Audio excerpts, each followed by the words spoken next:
ರೌಡಿಗಳ ಬೆವರಿಳಿಸಿದ police commissioner. Kalaburagi ನಗರದಲ್ಲಿ ಅಕ್ರಮ ಚಟುವಟಿಕೆಗಳನ್ನು ತಡೆಯುವ ನಿಟ್ಟಿನಲ್ಲಿ ನಗರ ಪೊಲೀಸ್ ಆಯುಕ್ತರಾದ ಡಾಕ್ಟರ್ ಶರಣಪ್ಪ ಅಡ್ಡಗೆ ಅವರು ನಗರದ ವಿವಿಧ ಪೊಲೀಸ್ ಠಾಣಾ ವ್ಯಾಪ್ತಿಗೆ ರೌಡಿಗಳ ಪರೇಡ್ ನಡೆಸಿ ಅಕ್ರಮ ಚಟುವಟಿಕೆಗಳಲ್ಲಿ ಭಾಗವಹಿಸದಂತೆ ಖಡಕ್ ಸೂಚನೆ ನೀಡಿದರು. ನಗರದ ಕಮಿಷನರ್ ಕಚೇರಿ ಆವರಣದಲ್ಲಿ ಶುಕ್ರವಾರ ಎಂಒಬಿಗಳ ಪರೇಡ್ ಕೈಗೊಂಡರು. ಈ ಸಂದರ್ಭದಲ್ಲಿ ಎಂಒಬಿಗಳ ಅಪರಾಧ ಪಟ್ಟಿಗಳನ್ನು ಪರಿಶೀಲಿಸಿ ಇನ್ನು ಮುಂದೆ ಯಾವುದೇ ಅಕ್ರಮ ಚಟುವಟಿಕೆಗಳಲ್ಲಿ ಭಾಗವಹಿಸದಂತೆ ಎಚ್ಚರಿಕೆ ನೀಡಿದರು.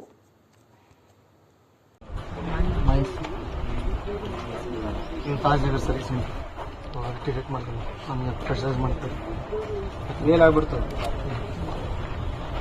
Family member. ಹಾಂ ಸರ್, ನಿಮ್ಮ ಹೆಸರು?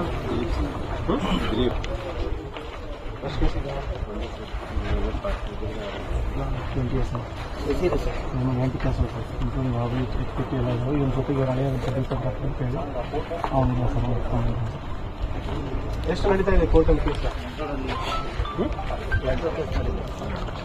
ಯಾರಿಲ್ಲ, ಯಾರು? ಎಷ್ಟು ಫೀಸು? ಎಷ್ಟು ಸಾಕಷ್ಟೇ?